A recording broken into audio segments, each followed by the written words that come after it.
আসসালামু আলাইকুম সুপ্রিয় শিক্ষার্থীরা।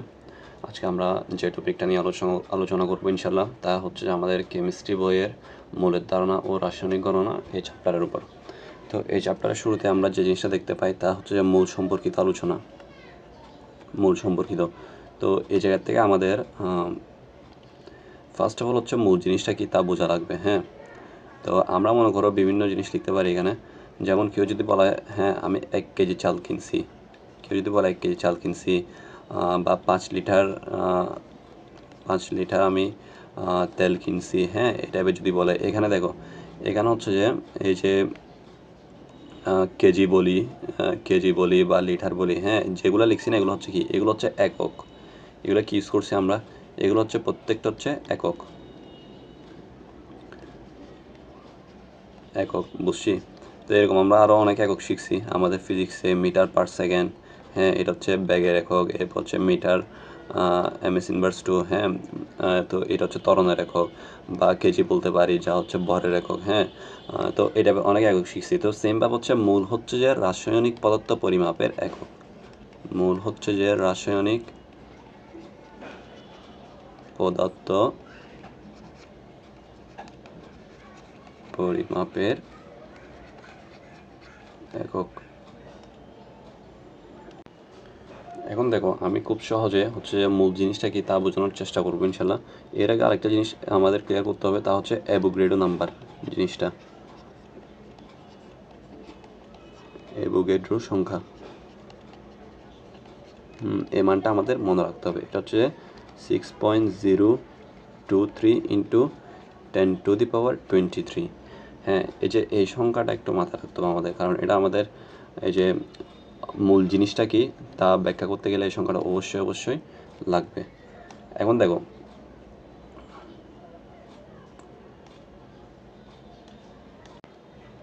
আমি যখন অন্য পেজে আসছি, এখানে হচ্ছে যে আমরা একটা জিনিস লিখতে পারি। মনে করো কেজির ডেফিনেশন কি বলতে পারি আমরা, হ্যাঁ কেজি দিয়ে কী বলতে পারি।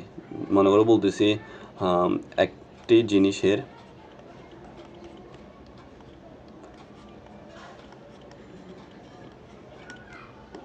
একটি জিনিসের ভরের যে পরিমাণের মধ্যে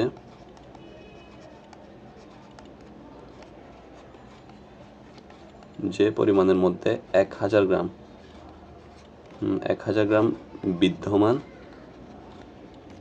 বিদ্যমান তাকে কি বলা হয়, তাকে 1 কেজি বলে, তাই না? আমরা চাইলে এভাবে লিখতে পারি জিনিসটা। তো সেমভাবে মূল জিনিসটা কি, মূল হচ্ছে যে কোনো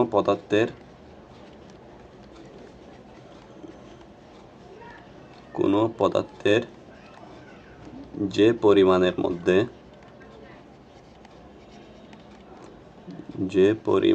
মধ্যে দেখো, এই যে এখানে এই সংখ্যাটা কিন্তু খুবই জরুরি। যে পরিমাণের মধ্যে 6.023 ইন্টু 10⁻23টি, এটি হচ্ছে কোন সংখ্যা, অ্যাভোগাড্রো নাম্বার, যেটা নিয়ে একটু আগে আলোচনা করছি আমরা।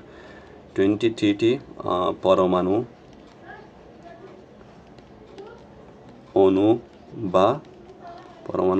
বা আয়ন থাকে। পরমাণু, অণু বা আয়ন থাকে, সেই পরিমাণকে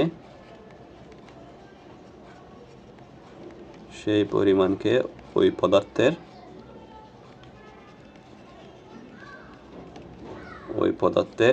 এক মোল বলা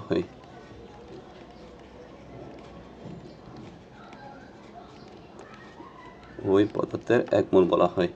তো দেখো, এই যে আমরা যে এখানে লিখছি একটি জিনিসের ভরের যে পরিমাণের মধ্যে 1000 গ্রাম থাকে। অর্থাৎ মনে করো তুমি যদি একটা জিনিস, যদি এটা মনে করো 2500 গ্রাম বা 2.5 কেজি, হ্যাঁ 2500 গ্রামের মধ্যে যে পরিমাণের মধ্যে 1000 গ্রাম আছে না, হ্যাঁ 1000 গ্রাম আছে না, ওইটার কি বলা হয়, ওইটাকে বলা হয় হচ্ছে 1 কেজি।